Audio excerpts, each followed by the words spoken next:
Assalamualaikum warahmatullahi wabarakatuh. Hello everyone, my name is Siti Salma from class 4B. In this video, I'm going to do an interpreting technique on one of the podcasts from BBC 6 Minutes English titled Can Jellyfish Help Us Solve Our Problems? Of all the weird and wonderful creatures living under the sea, Dari semua makhluk aneh dan menakjubkan yang hidup di bawah laut, perhaps the strangest are jellyfish. mungkin yang paling aneh adalah ubur-ubur. Those rubbery, cone-shaped creatures found floating in the water. Makhluk-makhluk kenyal yang berbentuk kerucut yang ditemukan mengambang di air, Their long tentacles trailing behind. dengan tentakel mereka yang mengikuti atau panjang di belakang. Some jellyfish species have a bad reputation for scaring away tourists. Beberapa spesies ubur-ubur memiliki reputasi yang buruk karena menakuti wisatawan, Clogging up fishing nets and even blocking power station pipes. menyumbat jaring ikan dan bahkan menyumbat pipa pembangkit listrik. But with more and more plastic rubbish ending up in the sea, Namun semakin banyak sampah plastik yang berakhir di laut, these days you're as likely to swim into a plastic bag as a jellyfish. kemungkinan Anda akan berenang bertemu dengan sampah plastik sebagai ubur-ubur. Now scientific research is discovering that these rubbery sea creatures might provide an answer. Kini penelitian ilmiah menemukan bahwa makhluk laut yang kenyal ini bisa memberikan jawaban, A sticky solution to the problem of plastic solusi yang tepat untuk masalah plastik. pollution. In this program, we'll be learning how jellyfish mucus could provide the answer to plastic waste in the seas. Dalam program ini kita akan mempelajari bagaimana lendir ubur-ubur dapat menjadi jawaban atas sampah plastik di laut. And of course, we'll be learning some related vocabulary along the way. Dan tentu saja kita akan mempelajari beberapa kosakata baru dalam prosesnya. But first, it's time for my quiz question. Georgina, you mentioned jellyfish. But first, it's time for my quiz question. Tapi pertama-tama ini saatnya untuk kuis saya. Georgina, you mentioned jellyfish scaring away beachgoers with their stick. Georgina, Anda menyebutkan ubur-ubur yang menakut-nakuti pengunjung pantai dengan sengatannya. But what is the best way to treat jellyfish sticks? Tapi apa cara terbaik untuk mengobati sengatan ubur-ubur? Is it A, with ice, B, with salt, or C, with vinegar? Apakah A dengan es, B dengan garam, ataukah C dengan cuka?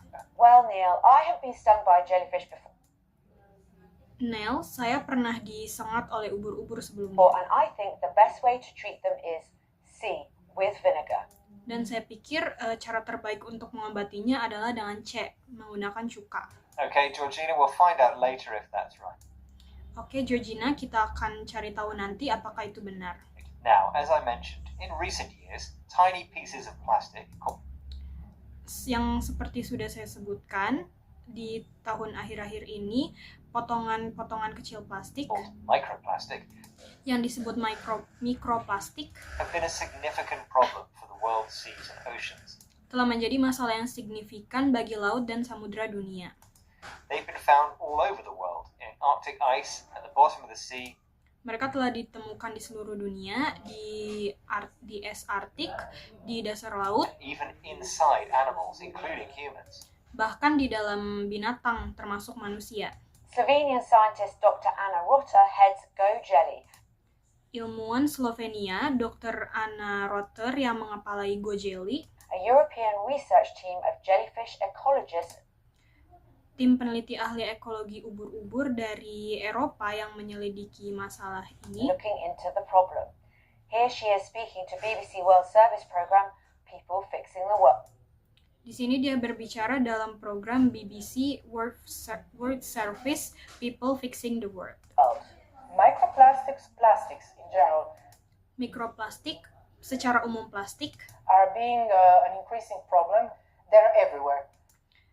telah menjadi masalah yang meningkat. Mereka ada di mana-mana. When I was a little girl, we were more environmentally friendly, Ketika saya masih kecil, kami itu lebih ramah lingkungan. not knowing, so we never used plastic bags to go shopping. Jadi kami tidak pernah menggunakan kantong plastik untuk belanja. Always went with the cloth bags. Kami selalu menggunakan tas kain. We never used plastic to put our vegetables in it. Kami tidak pernah menggunakan kantong plastik untuk menyimpan sayuran kami di dalamnya.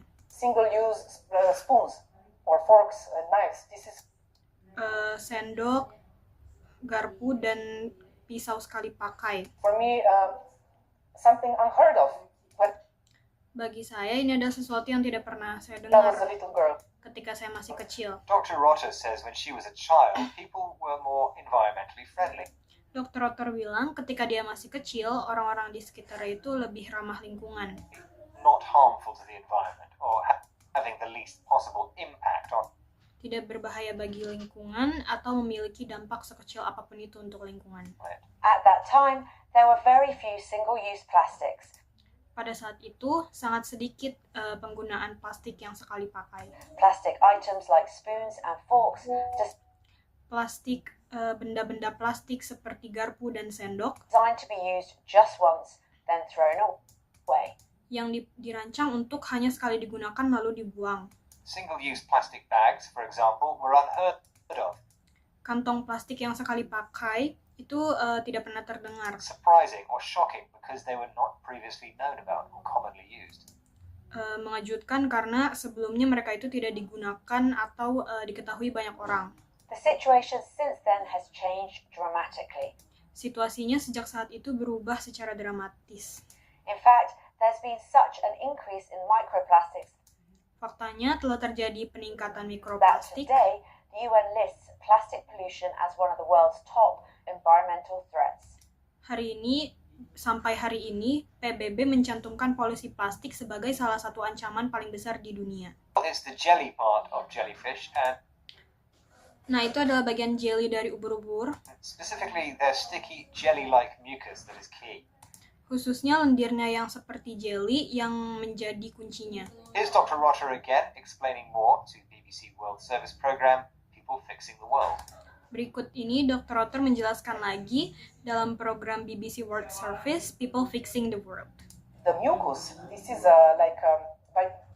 viscous substance Lendir atau mucus itu seperti zat kental that is being excreted from a jellyfish might have they are called the absorptive properties.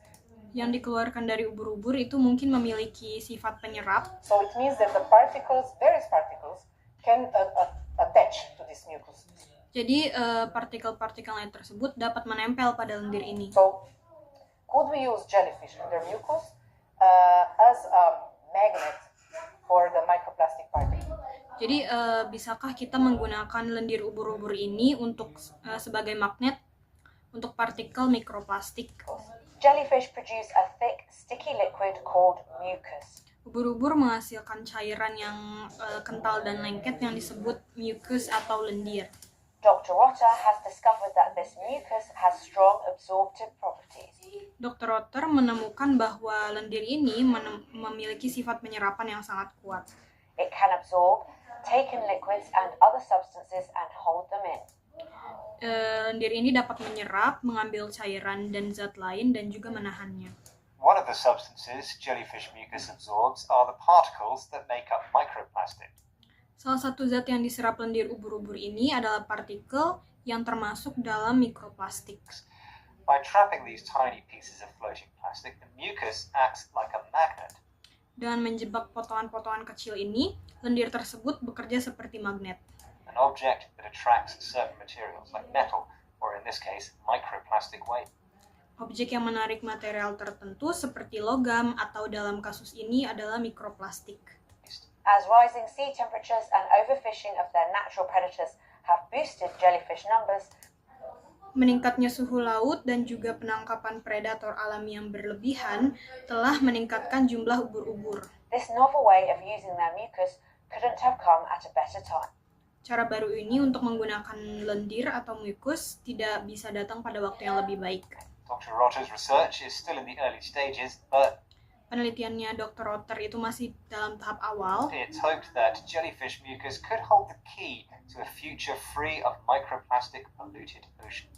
Namun lendir ubur-ubur ini diharapkan dapat menjadi solusi atau kunci untuk menuju masa depan laut yang bebas dari mikroplastik. Which is a big prize for the cost of a few jellyfish stings. Yang mana ini menjadi bayaran yang setimpal untuk beberapa kasus sengatan ubur-ubur. Speaking of which, Neil, what was the correct answer to your quiz question? Ngomong-ngomong, Neil, apa jawaban yang benar untuk pertanyaan kuis yang tadi? Right, I asked you the best way to treat jellyfish stings. What did you say, Georgina? Benar. Saya bertanya tentang apa perawatan terbaik untuk mengobati sengatan ubur-ubur. Apa yang kamu katakan, Georgina? Georgina? I said it's C with vinegar. Saya bilang itu jawabannya adalah C, dengan cuka. Which is the right answer. Well done. Vinegar inactivates the sting's venom. Yang mana itu adalah jawaban yang tepat. Bagus sekali. Cuka itu menonaktifkan racun sengatan. So remember to pack a bottle of vinegar the next time you head to the beach. Jadi ingatlah untuk membawa sebotol cuka di lain kali ketika Anda pergi ke pantai.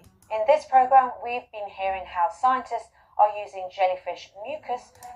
Di program ini, kami mendengar bagaimana ilmuwan menggunakan lendir ubur-ubur, A thick, sticky liquid produced in their bodies to break down microplastics in the sea.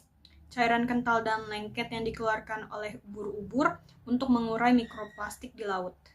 Our addiction to single-use plastics, plastic items which are used only once, Kecanduan kita terhadap plastik dan barang-barang yang hanya digunakan sekali pakai, then thrown away, and which often get washed out to sea, telah menciptakan atau kemudian yang dibuang dan juga dibuang ke laut, which often get washed out to sea, has created a situation which is definitely not environmentally friendly. telah menciptakan situasi yang jelas-jelas tidak ramah lingkungan, That means having a minimal impact on the environment. dan yang memiliki dampak minimal terhadap lingkungan. Until quite recently, the problems of micropollution and single-use plastic were unheard of. Hingga baru-baru ini masalah polusi mikro dan juga plastik sama sekali tidak pernah terdengar lagi. Surprising or shocking because of not having been previously known about. Mengejutkan karena belum pernah diketahui sebelumnya. Scientists are hoping that the mucus's absorptive qualities Para ilmuwan berharap bahwa kualitas penyerapan lendir ubur-ubur ini, its ability to absorb liquids and other substances and hold them will dan kemampuannya untuk menyerap zat lain dan menahannya, allow it to trap particles of plastic floating in the sea, akan memungkinkan untuk menjebak partikel plastik yang mengambang di laut, making jellyfish mucus a magnet for pollution, membuat lendir ubur-ubur menjadi magnet bagi polusi, an object that attracts certain materials, usually metals, but in this case, microplastic waste.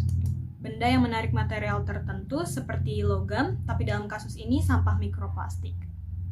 That's all. Thank you. Wassalamualaikum warahmatullahi wabarakatuh.